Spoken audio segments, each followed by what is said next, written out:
저는 항상 어디든 2시간 전에 도착을 해요. 강의 2시간 전에 도착을 해서 미리 이제 밥을 먹어요. 근데 이제 밥 먹을 때는 이 옷에 튀면 안 되니까 항상 사복을 먼저 입어요. 사복을 입고 허름한 청국장 찌개집, 아침에 청국장 찌개집을 들어가서 찌개집을 딱 들어갔는데 아주 멋있게 생긴 노신사가, 머리가 하얀 노신사가 나를 딱 보더니 눈이 점점 커지는 거야. 그러니까 나를 아는 거지. 나를 아는데 내가 또 근데 이제 로만 칼날 아내니까 진가민가 했나 봐요. 그렇다고 내가 가사 걷고 저는 황창현 신부입니다 이렇게 할 수가 있나. 그냥 아시는 걸로 끝나는 거죠. 그래서 앉아갖고 이제 그 노신산 먼저 밥이 나왔어요. 근데 밥을 독특하게 드시더라고. 밥이 나왔는데 밥 몇 숟갈을 한 몇 알을 떠더니 뚜껑에 딱 올려놓더니 잠깐 이러더니 밥을 먹기 시작하더라고. 독특하다. 저건 개신교법도 아닌데, 독특한 우리 천주교법도 아니고. 그래서 이제 나도 이제 밥이 나와갖고 이제 난 이제 성호를 이제 긋고 이제 밥을 먹으려고 이제 사복을 입었어도 성호를 딱 그니까 성호를 그니까 그때서 그 노신사가 이렇게 말하는 거예요. 혹시 황창현 신부님이시냐고? 그래서 나 황창현 신부 맞다고. 그랬더니 자긴 불자라는 거예요. 불자인데 신부님 행복특강을 돈도 안 내고 너무 잘 본다는 거야. 어쩜 이렇게 젊은 신부가 모르는 게 없냐고.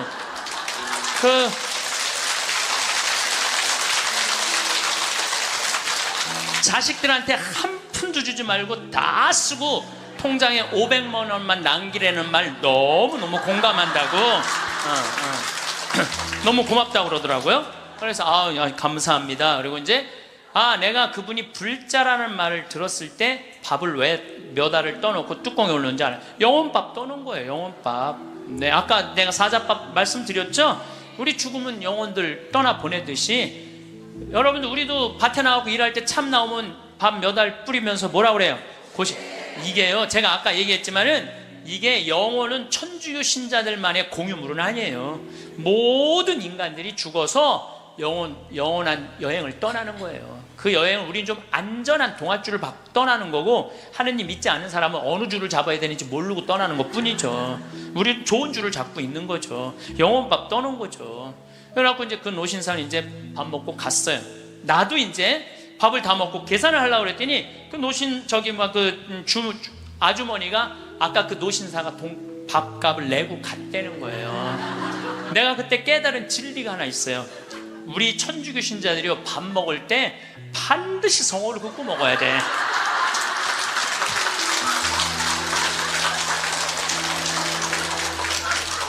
그래야지 뭔가 얻어먹는 게 있는 거예요. 여러분들 생각을 해봐요. 우리가 이제 죽으면 하늘나라 올라가면은 하느님이 심판하지 않는다니까요. 베드로한테 맡겼잖아요. 베드로가 이제 천당 보낼지 연옥 보낼지 지옥 보낼지 결정할 거 아니야. 혼자 결정하지 않을 거예요. 수호천사 부르고, 아까 성서에도 얘기했잖아요. 하늘의 천사가 너를 지켜보고 있을 것이다. 수호천사 부르고 수호 성인 부르고 연관된 성인들 다 불러서 천당 보낼 거냐 지옥 보낼 거냐 연옥 보낼 거냐 얘기를 할 거야. 근데 밑에서 계속 이름 불러대면 성인들이 회의하다 뭐라 그럴 것 같아요? 야, 우리 이름 이렇게 불러대는데 웬만하면 올려 보내자 그냥. 그게 바로 연도의 효과예요. 연도의 효과. 참 예수님 반갑습니다.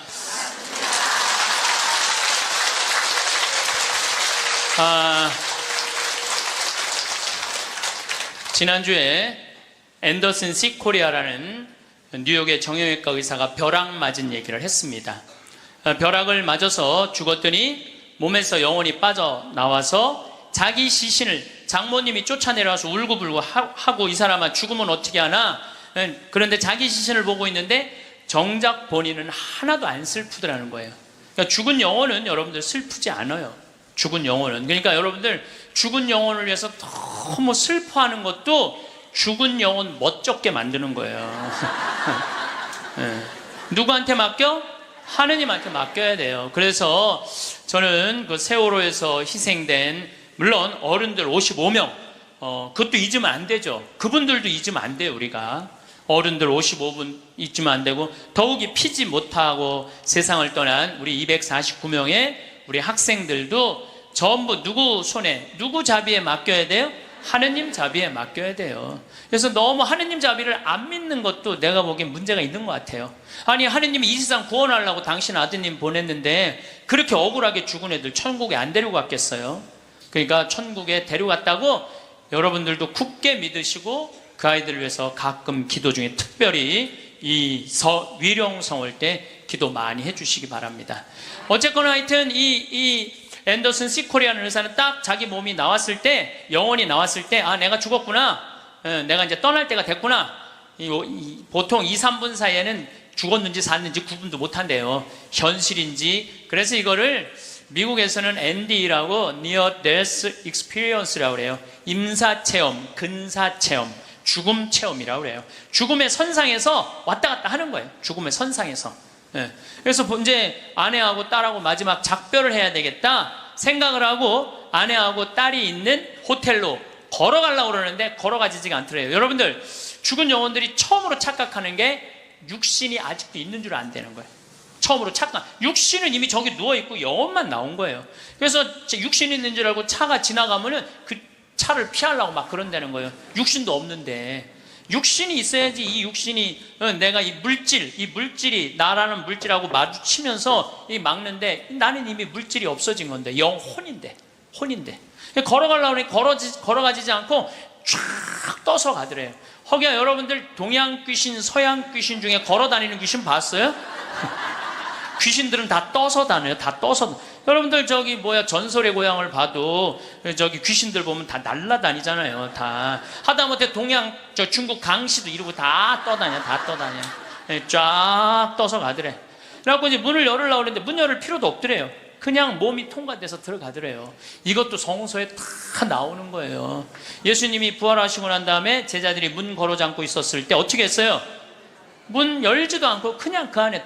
그러니까 저는 요즘 과학이 발달하면서 많은 의사들이 죽은 사람들의 증언을 채취를 하고 연구를 하면서 그 내용이 신약성서에 다 나와 있어. 아니, 죽었다가 부활한 우리 예수님 죽었다 부활하셨잖아요. 그렇죠? 죽은 사람 살려낸 거 예수님 다 살려냈잖아. 예수님 영원히 부활하시면 다볼산에서 거룩한 변모할 때 얼굴은 해와 같이 빛나고 온몸은 빛난다.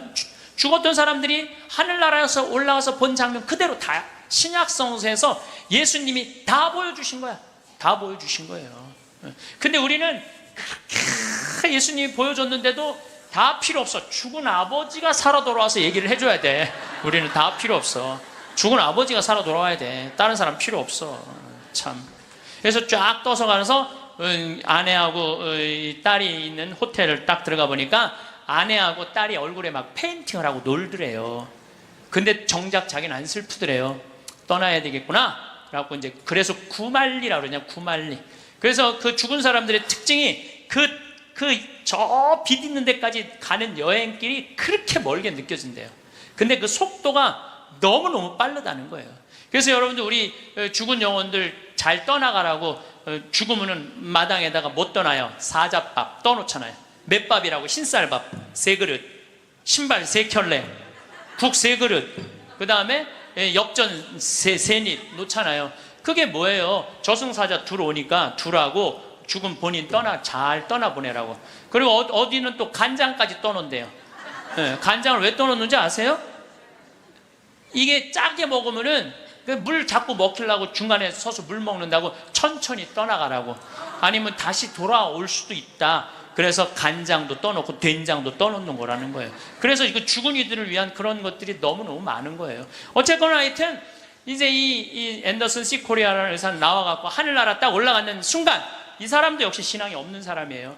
여러분들, 내가 이 공부를 참 많이 해봤는데 하늘나라 올라갔다 온 사람들 중에 성당 안 다니는 사람 상관없대요. 되게 어떤 사람들이 하늘나라에 많이 올라가냐면 이 세상 사랑하고 사람 사랑하고 아끼는 사람이 되게 올라갔다 오고 나쁜 짓 한 사람들은 다 어두운 데 갔다 온다는 거예요.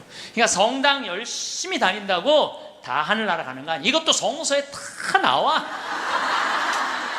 마태복음 7장 21절에 뭐라 그래? 나더러 주님 한다고 다 하늘나라 가는 건 아니다. 내 말을 실천하는 사람이라야 하늘나라 간다. 그러니까 성당을 아무리 다녀도 사람 미워하고 본당 신부 미워하고 막 옆에 있는 사람 미워하면 그 사람은 성당 다녔나 마나예요. 예. 근데 이 앤더슨 씨 코리아는 착하게 살았나 봐. 하늘나라로 올라가서 그 빛을 느끼는 순간 신으로부터 오는 걸 거부할 수가 없더래요. 신으로부터 오는 걸. 완전한 평화, 충만한 사랑을 느낀 거지. 그래갖고 이제 하늘나라에서 너무 행복하게 있는데 마침 뒤에서 기다리고 있던 사람이 누구냐 하면은 간호사였어. 간호사가 기다리고 있었는데 앞에 사람이 벼락을 맞아 팍 쓰러지니까 어떻게 배운 대로 심폐소생술을 시작을 한 거예요. 심폐소생술을 시술을 해갖고 살려낸 거야. 이게 육신을 살려내면 영혼이 아무리 천국에 가도 다시 돌아와야 되는데 육신으로. 그래서 세상에 돌아온 거예요. 그래서 옛날에는요, 사람이 죽을 때 눈을 뜨고 주고 입을 벌리고 죽으면 눈을 감겨주고 입을 다물어 줬던 이유가 영혼이 다시 돌아오지 못하게 하려고. 그렇게 다물어 줬다는 거예요. 근데 이 사람은 너무 천국에서 행복하게 있는데 이 간호사가 이 주책맞게 심폐소생술을 해서 살려낸 거야. 살아 돌아왔는데 이 앤더슨 씨 코리아라는 의사는 문제는 하늘나라에서 들은 음악이 너무 아름다웠던 거야. 하늘나라 간 사람들의 특징이 뭐냐면 너무나 아름다운 음악을 들은 게 그 사람들의 특징이야. 너무 아름다운 음악을 들어서 그걸 자기가 연주하고 싶은 거야. 그래서 이 사람은 94년부터요 박사학위가 2개야. 심리학 박사에 정형외과 박사인데 이 사람은 바이엘부터 피아노를 배워요. 배워서 2002년에 음반을 발표를 해요. 내가 유튜브를 통해서 그걸 들었는데 너무너무 연주를 잘하더라고요. 이 사람은 자기 죽었다가 아니 무슨 무당이 갔다 오거나 뭐 이런 사람이 갔다 오면 무당도 무시할 건 안 되죠. 여러분들 무당도 신 내림 받은 무당은요 무시하면 안 돼요. 강신무들은요 무당 무시하면 안 돼요. 그 사람들은 뭔가 있는 거예요. 그들의 세계가 있는 거야. 이게 그냥 옛날에는 뭐 우리 교회만 나와 이게 아니야. 이제는 이게 인간한테 있는 영적인 기운은요 그 상관없는 거예요. 어쨌거나 하여튼 이 사람 연주하는 걸 들어보니까 내가 너무너무 아름답더라고. 우리 가톨릭 안에도 벼락 맞아 죽은 사람 있죠. 95년 5월 5일 콜롬비아의 글로리아라는 치과 의사가 이 논문을 쓰다가 책 찾으러 여동생하고 이 사촌 여동생하고 가다가 벼락을 맞아 죽어요. 그 사촌 여동생 그 자리에서 직사예요. 항상 신앙이 열심히 해갖고 목에 목걸이를 하는데 글리 들어가고 심장을 완전히 그냥 강탈을 해버려요. 그 자리에 죽어버려요. 그리고 이 글로리아라는 의사는 벼락을 맞았을 때 어떤 일이 벌어지느냐면 간이 다 타요. 간이 다 타고 신장도 다 타요. 난소도 다 타버려요. 난소도 다 타버리고 이 젖꼭지로 번개가 나와요. 그래갖고 이 오른쪽 젖꼭지가 날아가버려요. 젖이. 그럼 완전히 다리도 다 타고 완전히 죽은 거죠. 근데 이 여동생이 그 병원에 또 의사였어. 의사들이 죽었다. 이거 산소호흡기 뛰자. 절대 못 뛰겠다. 난 우리 언니는 죽은 게 아니다. 이 사람은 이제 영혼인데 나가갖고 하늘나라 올라가갖고 천국, 연옥, 지옥 다 돌아다니는 거예요. 그리고 이 사람은 16살 때 낙태를 해요. 그러면서 하나님이 너 낙태한 거 그냥 다 보여주는 거야. 그냥 자기가 살아생전에 자기는 막 맨날 그냥 미용하고 막 옷, 엉덩이 뭐 이런 것만 신경 쓰던 여자예요. 성당도 열심히 다니긴 했지만은 그거보다는 세상 일에 더 많은 매력을 가졌던 의사예요. 예쁘고.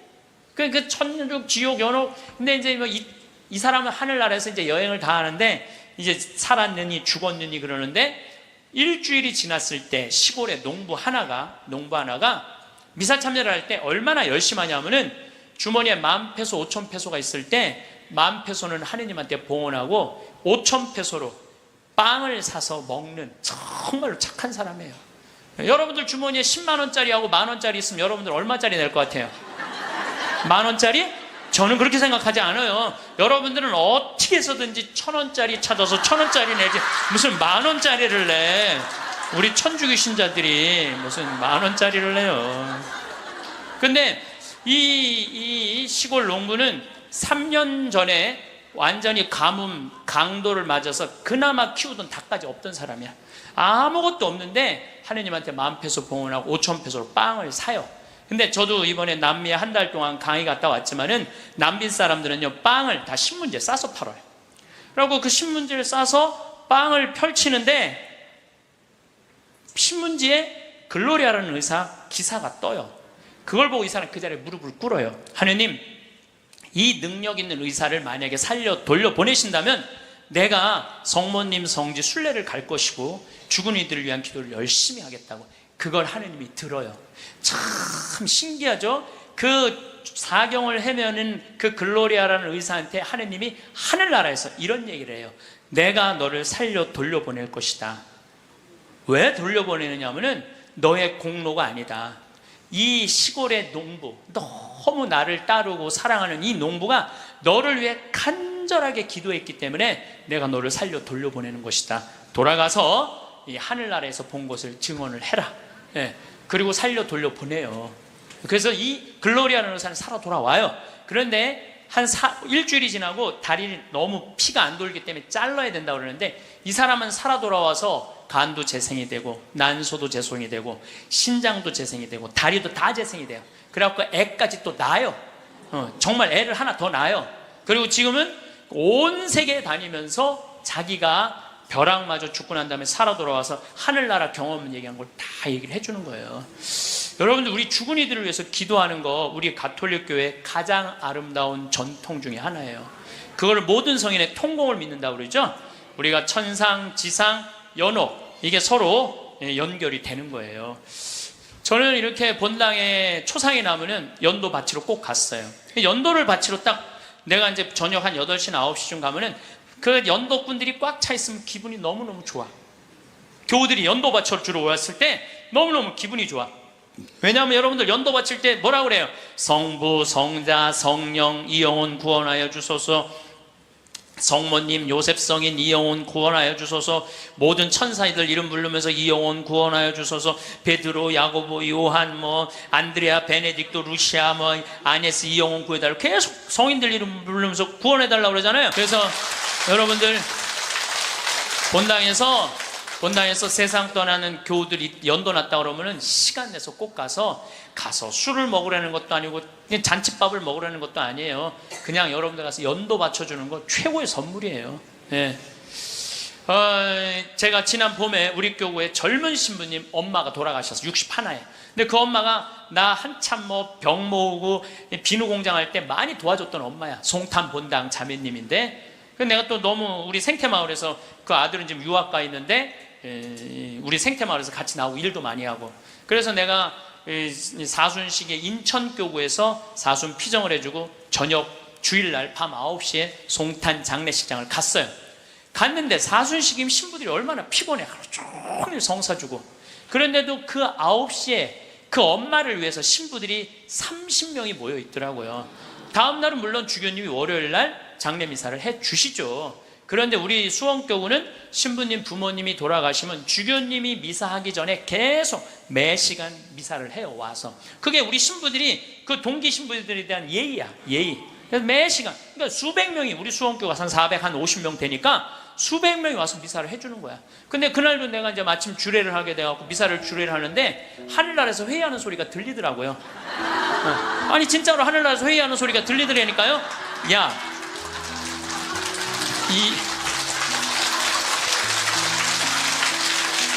이번 분은 대단한 분인가 보다. 이거 신부들이 수백 명이 이렇게 미사를 봉헌하니 이번 분은 그냥 묻지도 따지지도 말고 올려보내라. 그래서 우리 신부 엄마는 묻지도 따지지도 않고 천당 올라갔을 거예요, 분명히. 내가 지난달에도 우리 생태마을의 부관장 신부들하고 내가 또 신학교 보낸 신부들하고 여행을 같이 갔어. 단풍 여행을 갔어. 단양이라는 곳을 갔는데 전심에 이제 신부들 꽤 많았죠. 능이버섯 찌개를 시켰어요. 우리들 많이 시켰어요. 그래서 이제 다 나왔고, 야 우리 기도하고 먹자 그래도 성호를 딱 끊는데 저쪽에서 아저씨 하나가 오더니 황 신부님이 있냐고 그러더라고요. 그렇다고 그러니까 자기 성당 안 다니는데 신부님 강의 너무 재밌게 보고 있다고, 밥값은 내가 내겠다고. 그래서 이 성호 걷는 게 진짜 중요해. 성호 걷는 게.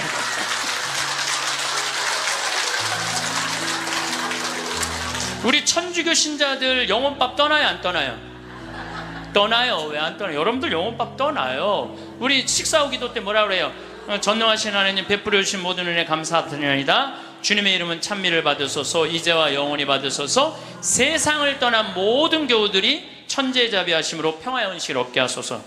이게 영어 기도문에 없어요. 내가 영어로 식사 전후 기도 하거든요. 없어요. 영어. 한국에만 있는 기도문이에요. 영혼들을 위한 기도.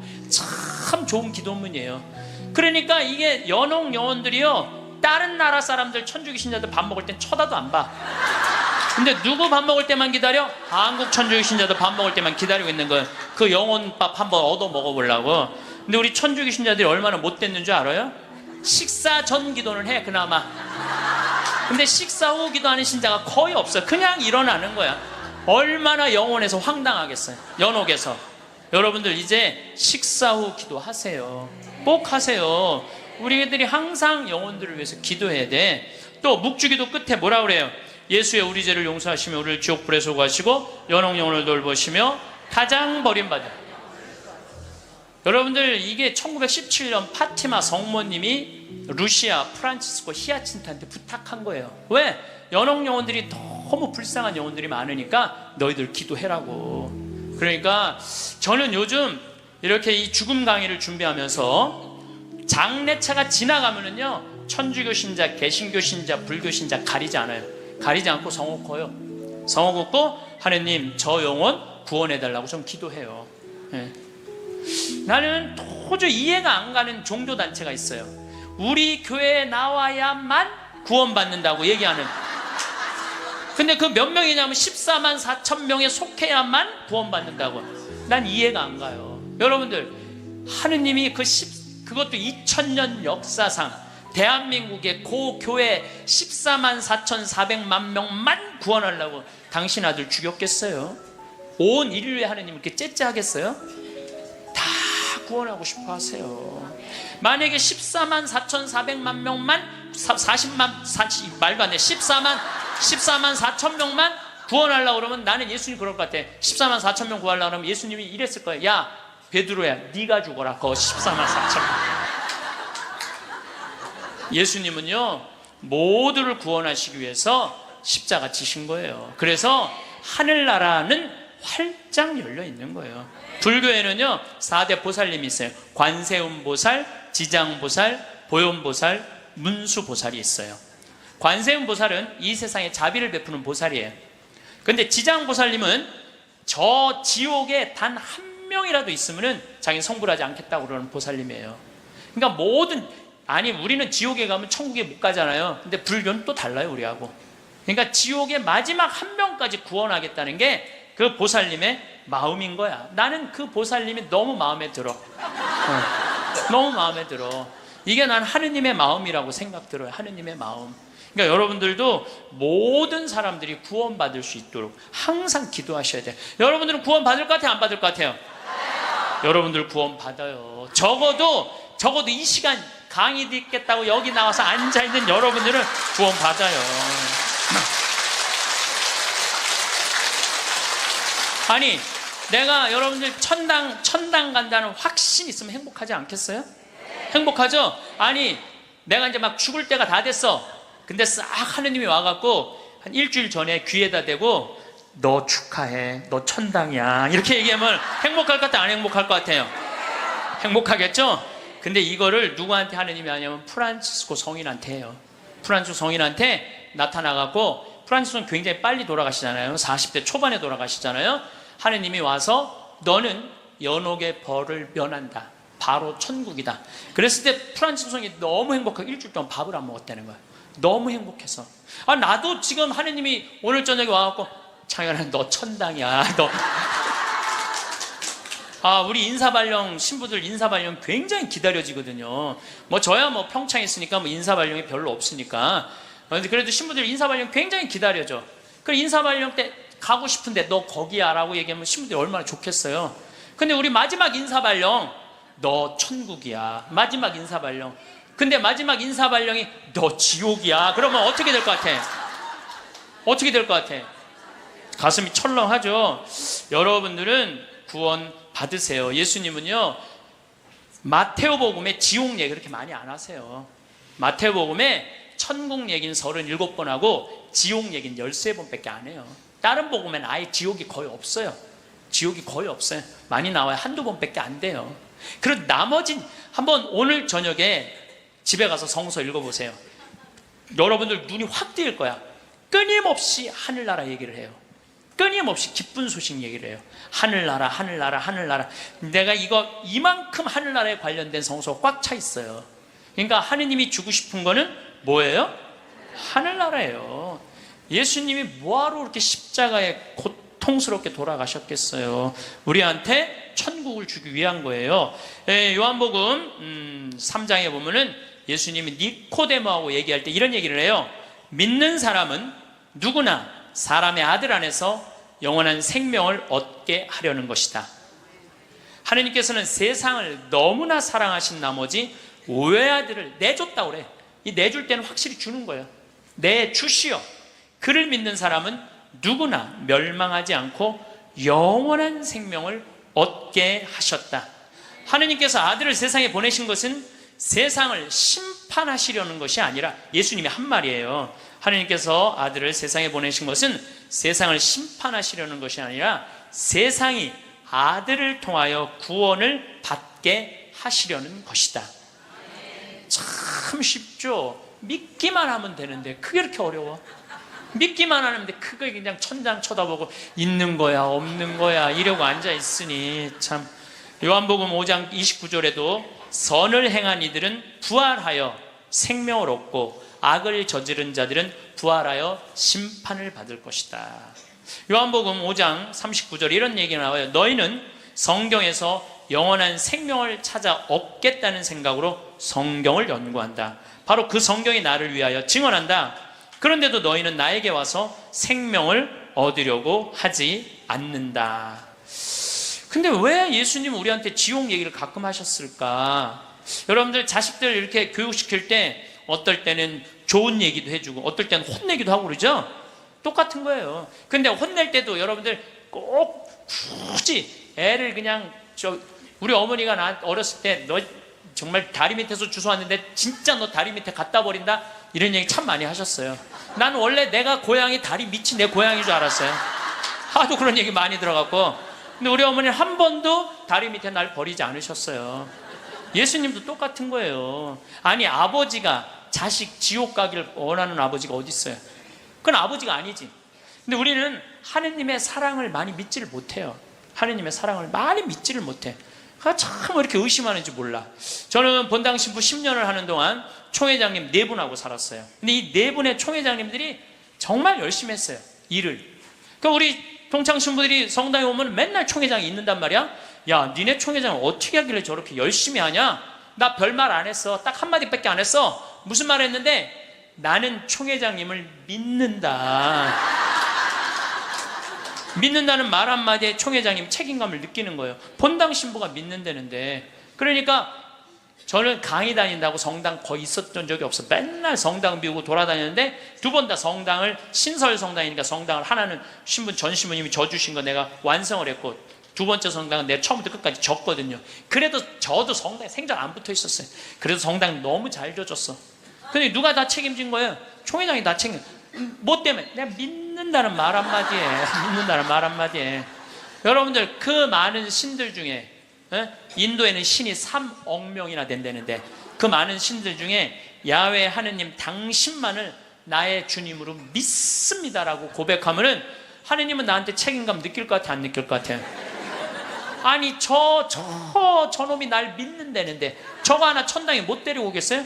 근데 만약에 여러분들이 어느 날은 믿는 것 같고 어느 날은 안 믿는 것 같고 그럼 하느님은 어떠실 것 같아요? 어느 날은 책임져야 될 것 같고 어느 날은 책임지지 않아도 될 것 같고 그러네. 믿으려면 어떻게 믿어야 돼? 확실하게 믿어야 돼. 확실하게 믿어야 돼.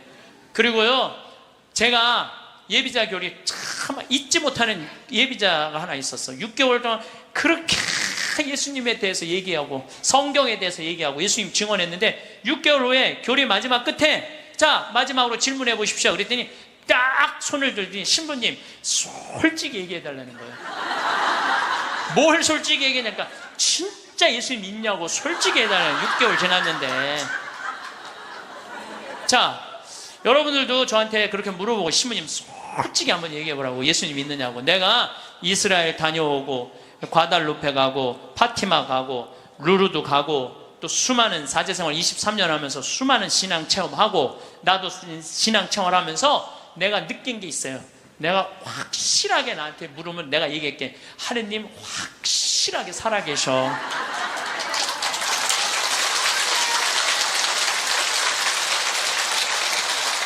그런데 문제는 내 영혼의 상태 때문에 하느님을 느끼지 못하는 거예요.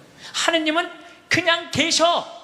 근데 내 이놈의 영혼이 왔다 갔다 하는 거지. 하느님이 있다 없다 하는 게 아니야. 내 마음 안에 신앙이 있다 없다 하는 거지. 하느님은 그냥 그대로 그 자리에 계셔. 내가 깨어서 기도하고 주님을 끊임없이 찾고 주님께 찬양을 드리고 감사를 드리면요, 주님은 응답해 주세요.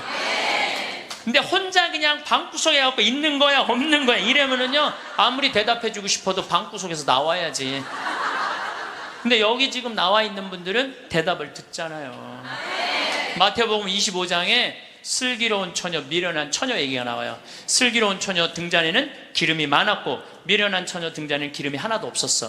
미련한 처녀들은 어떤 처녀들이 미련한 처녀들이냐면 맨날 의심하고 성당도 안 나오고 가난한 사람도 안 도와주고 그냥 이러고 있는 처녀들이 미련한 처녀들이에요. 슬기로운 처녀들은 어떤 처녀들이야? 명동에서 피정 있다 그러면 아침부터 와서 앉아있고.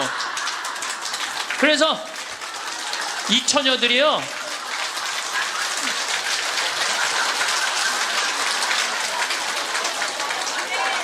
이 처녀들이 기름 종지에 기름이 많은 처녀들이에요. 여러분들이 이웃에게 복음을 선포하고 참된 삶의 길, 진리의 길을 가르쳐주는 거 기름 한 방울 모으는 일이에요. 성교회는 어느 누구도 개인이 지옥에 떨어졌다고 단정 짓지 말라는 거예요. 단정 짓지 말라. 하다못해 어떤 부인이 남편이 다리에서 뛰어내려서 죽었어. 자살을 했어.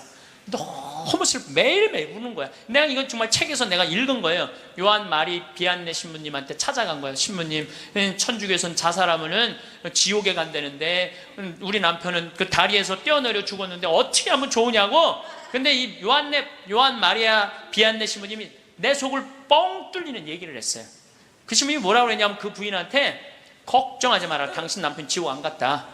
무슨 소리냐. 지옥에 간다는데 그 다리 밑에서 강까지 떨어지는데 시간이 굉장히 오래 걸린다는 거예요.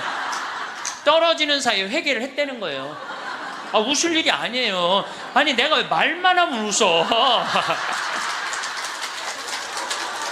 실질적으로 그 순간에 회개할 수 있다는 거예요. 그리고 당신 남편은 그 순간 떨어지면서 회개를 했기 때문에 지금 연옥에서 지금 훈련을 받고 있으니까 걱정하지 말라고. 연옥벌이 끝나면 천국에 올라가니까. 그래서 여러분들, 우리가 예수 마리아 요셉만 외워도 연옥에 7년제가 감해진대요.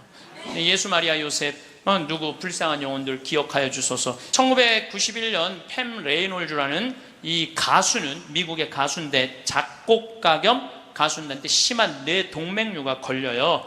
이 수술은 굉장히 위험한 수술이에요. 왜냐하면 이 사람을 수술하면 뇌에 있는 피를 다 빼야 돼. 뇌에 있는 피를 다 빼고 심장을 정지시켜야 돼. 그러니까 사실은 죽이는 거예요. 죽였다가 다시 살리는 수술이야. 그런데 이 사람이 97년에 수술을 해. 애리조나 대학에서. 이때 지금은 죽음 이후의 세계에 대한 연구가 미국이 너무 많이 해요. 100개 대학에서 연구를 하고 있어요. 지금 우리나라만 지금 죽음 이후에 대한 관심이 없지, 미국엔요 그런 책, 애프터 라이프, 죽음 이후의 세계, 너무너무 책이 많아요. 너무너무. 영어로 된 책, 내가 미국에 가서 이 강의하니까 엄청나게 선물을 하더라고요. 어쨌든 팸 레이놀즈가 수술할 때는 의사들이 완전히 죽이는 수술이니까 저 사람이 진짜 영혼이 빠져나오느냐, 그거 참관을 해요. 근데 여러분들, 이 사람은 뇌에 피를 빼고 심장을 전지시키고 완전 마취를 하고 수술하는 거예요. 여러분들 마취 수술 해봤던 경험 있으세요?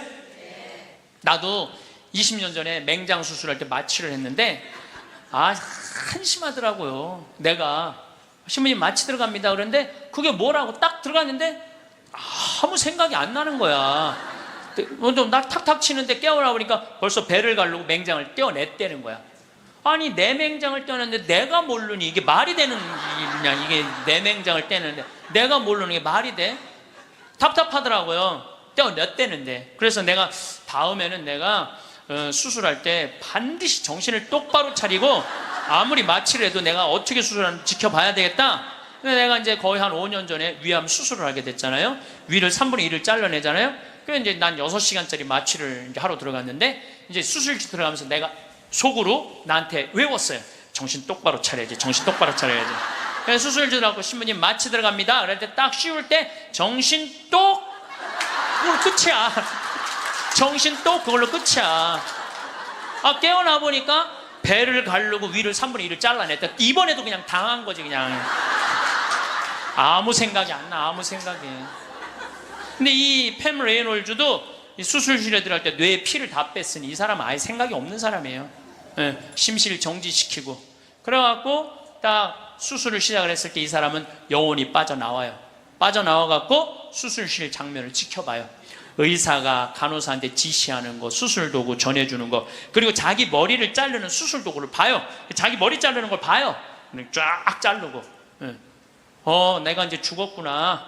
그래갖고 이 팸 레이놀즈는 건물, 이제 병원 위로 올라가고 하늘나라 올라가는데 자기 할머니가 목소리가 특이했대. 하늘나라에서 막 부르더래요. 오라고, 오라고.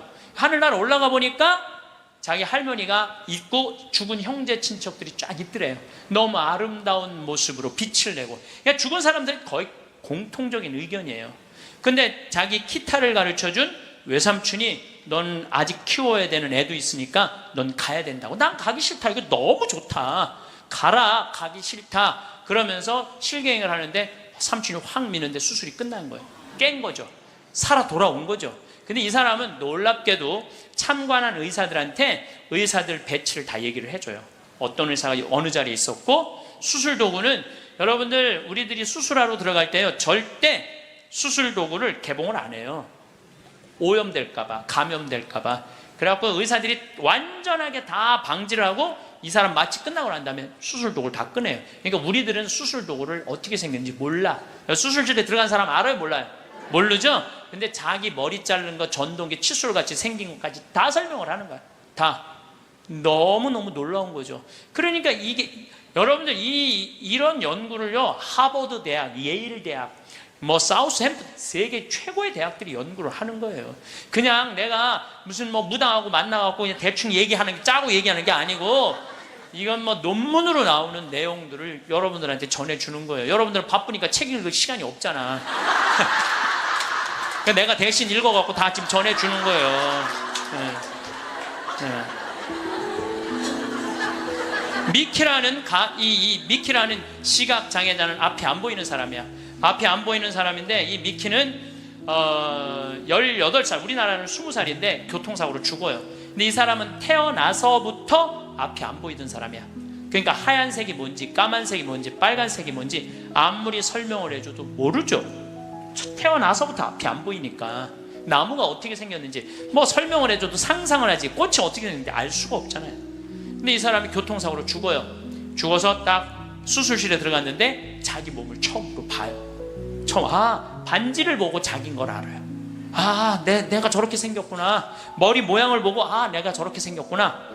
그리고 죽어서 하늘나라로 올라가는데 빨주노초 파남보를 다 보는 거야. 너무 아름다운 빨주노초, 온갖 아름다운 꽃, 새, 나무를 보는 거예요. 그러고 하늘나라에서 너무너무 행복하게 있는데 수술해서 살려낸 거야. 육신을 살려내면 돌아와야 된다고 그랬잖아요. 돌아온 거예요. 돌아왔는데도 이 사람은 어떤 거야? 역시 앞이 안 보이는 거죠. 역시 앞이 안 보이는. 근데 역시 앞이 안 보이는데도 이 사람은 모든 색깔을 너무 정확하게 설명을 하는 거예요. 모든 색깔. 나무는 어떻게 생겼고 꽃은 어떻게 생겼고. 이 미키라는 사람도 굉장히 중요한 연구 대상자가 돼요. 연구 대상. 왜냐하면 아예 시각 장애자인데 모든 색깔에 대한 설명을 너무 잘하는 거야. 한 번도 색깔을 본 적이 없는 사람인데. 그러니까 영혼이 빠져나가는 거죠. 영혼이 빠져나가는 거죠. 그래서 우리가 이게 죽는 걸로 끝나는 게 아니야. 죽음이 아니고 새로운 삶으로 옮아가는 과정인 거예요. 새로운 삶으로. 여러분들 이제 죽는 거 싫어요, 좋아요? 좋아해야 돼. 아니, 죽는 게 싫으면 어떻게 해? 죽는 게 싫으면은. 천주교 신자가 죽는 게 싫으면 어떻게 해요? 이제 죽는 거 좋죠? 그래도 죽는 게 싫어. 그래도 살아있는 게 나아. 이 이야기는 조금 더 다음 시간에 하면서 내가 죽음이라는 것이 그냥 우리가 하느님을 만나기 위해서는 반드시 죽음이라는 걸 거쳐야 돼. 그래서 여러분들 기도하는 시간 자주 가지시고, 이런 피정 시간 자주 가지시고, 그럴 때 영혼의 눈이 뜨일 때 내가 쓰고 있는 육신이 언젠가 떠나야 되는 육신이라는 걸 깨닫게 될 때 삶의 지혜는요 엄청나게 바뀔 거예요. 자, 여러분들 마침 기도로 그 유명한 천상병 시인의 귀천 하늘로 간다, 우리는 언젠가 하늘나라로 가잖아요. 그거 기도 바치겠습니다. 성부와 성자와 성령의 이름으로 아멘. 귀천 나 하늘로 돌아가리라. 새벽빛 와 닿으면 이슬 더불어 손에 손을 잡고 나 하늘로 돌아가리라. 노을빛 함께 단둘이서 길슬개서 놀다가 구름 손짓 하면은 나 하늘로 돌아가리라. 아름다운 이 세상 소풍 끝내는 날 가서 아름다웠더라고 말하리라. 영광이 성부와 성자와 성령께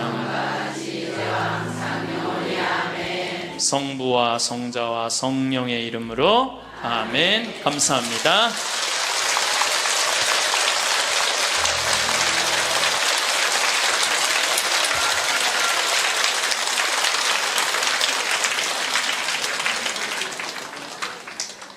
성공한 사람들을 보면 크게 두 부류로 나뉘는 걸 알 수 있습니다.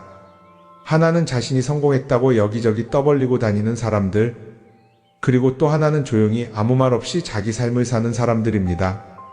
우리는 흔히 성공을 하면 자연스럽게 자랑하고 싶어질 거라고 생각하죠.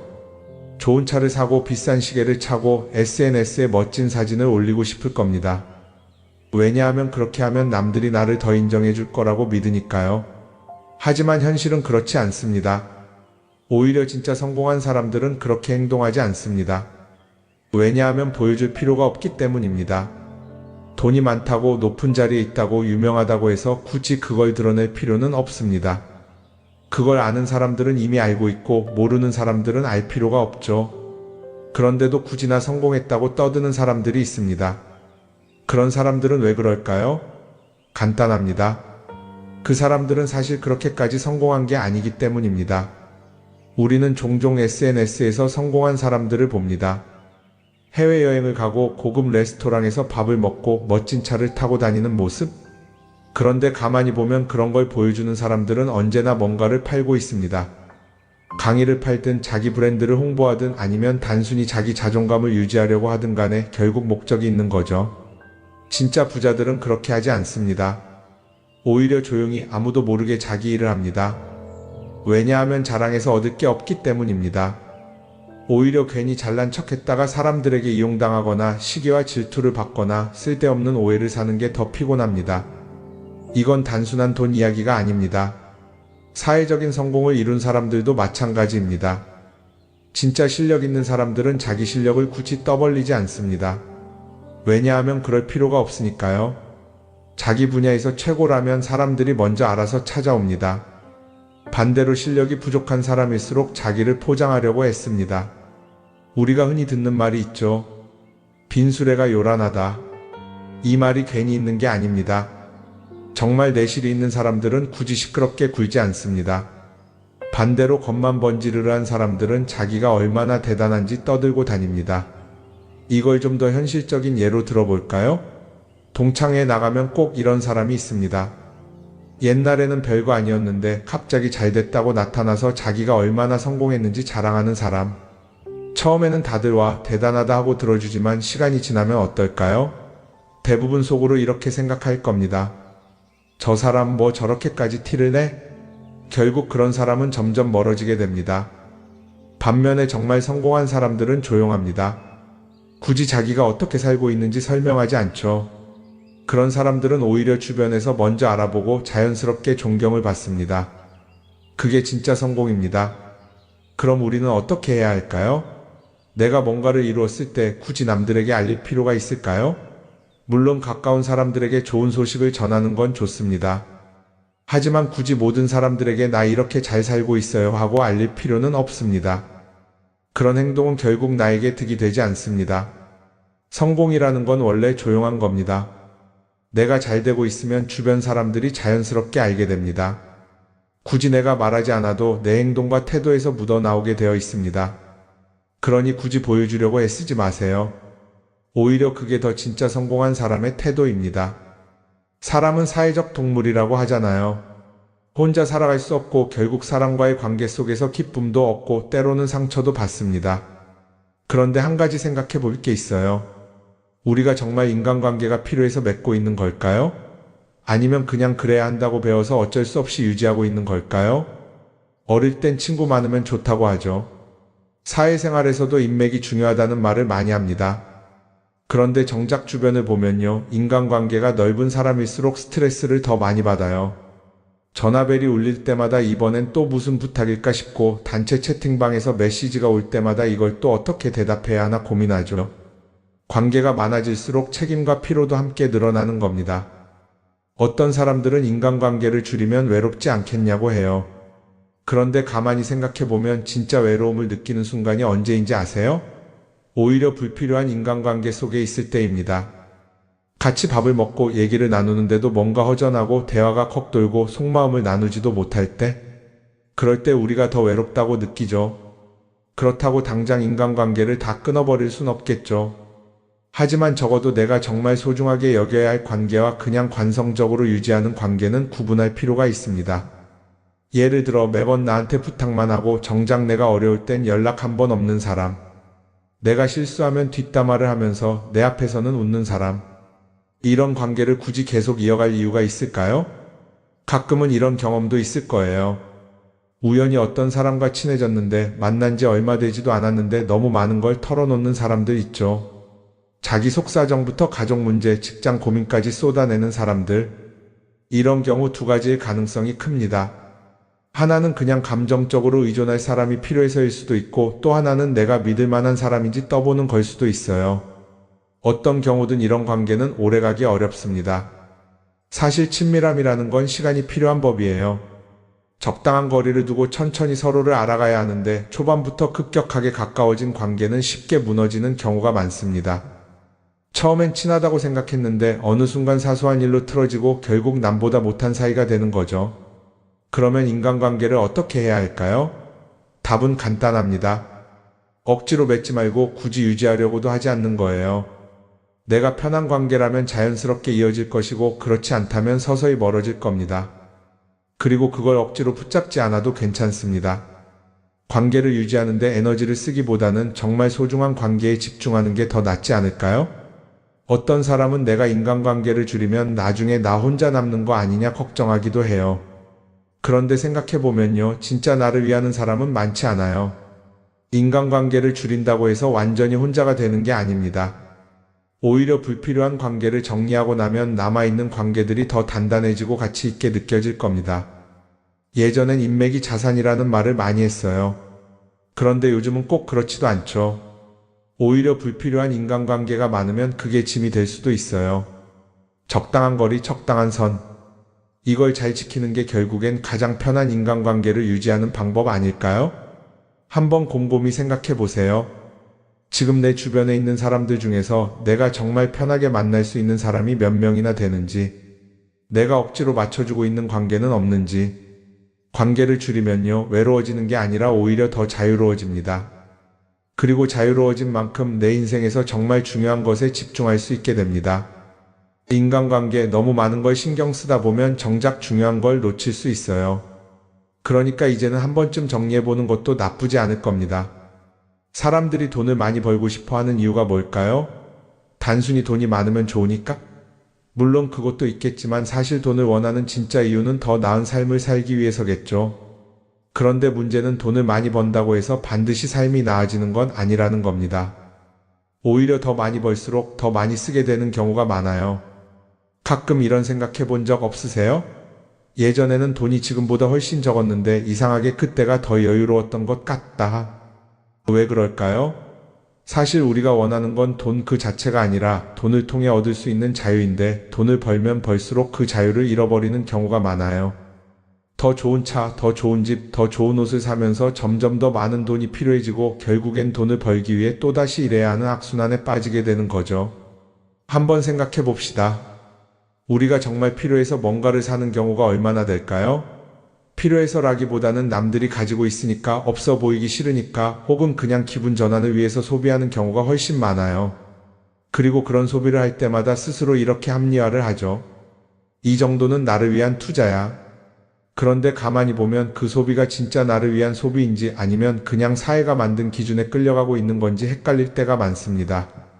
예를 들어 예전에는 스마트폰 하나면 충분했는데 이제는 스마트워치도 있어야 하고 무선 이어폰도 필요하고 태블릿도 있어야 할 것 같고, 하나를 사면 또 다른 무언가가 필요해지는 시기예요. 사실 이건 우리가 그렇게 만들어진 겁니다. 광고도 그렇고 SNS도 그렇고 자꾸 우리에게 이렇게 말하죠. 이걸 사야 더 행복해질 수 있어요. 그런데 정작 그걸 사고 나면 어때요? 처음 며칠은 좋죠. 그런데 시간이 지나면 또 다른 걸 사고 싶어져요. 왜냐하면 물건이 우리를 오래 행복하게 만들어주지는 않거든요.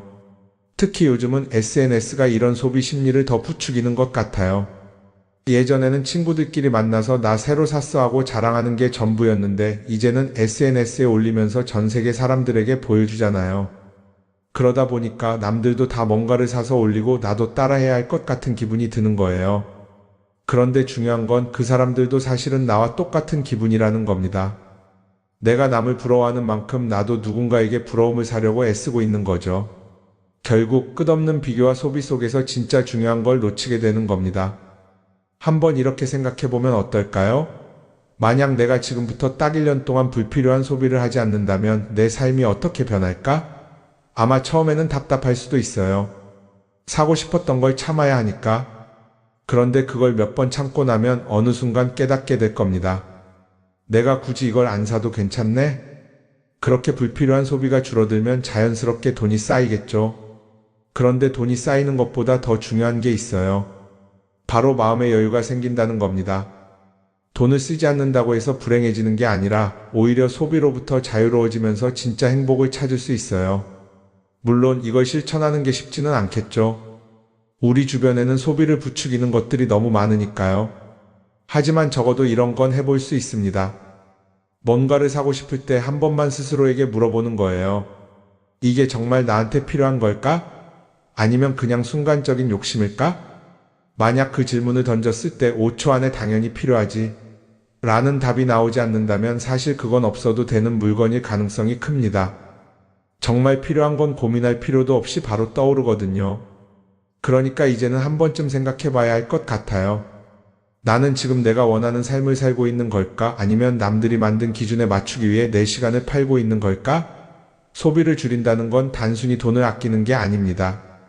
그건 결국 내 삶의 선택권을 되찾는 일이거든요.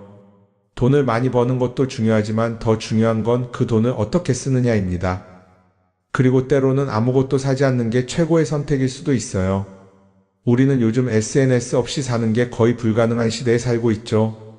아침에 눈 뜨자마자 휴대폰을 확인하고 출근길에도 SNS를 보고 잠들기 전까지도 계속 들여다봅니다. 그러면서 남들이 어떻게 사는지 보고 나도 모르게 비교하게 되고 때로는 초조해지기도 하죠. SNS에 올라오는 사진들 한번 보세요. 맛집에서 멋진 음식을 먹고 해외여행을 다니고 좋은 옷을 입고 성공한 삶을 사는 사람들. 그런데 가만히 보면 이 사람들이 정말 행복해서 저런 사진을 올리는 걸까요? 아니면 그냥 행복해 보이고 싶은 걸까요? 실제로 SNS에 가장 많이 올라오는 사진이 뭔지 아세요? 남들이 부러워할 만한 순간들입니다.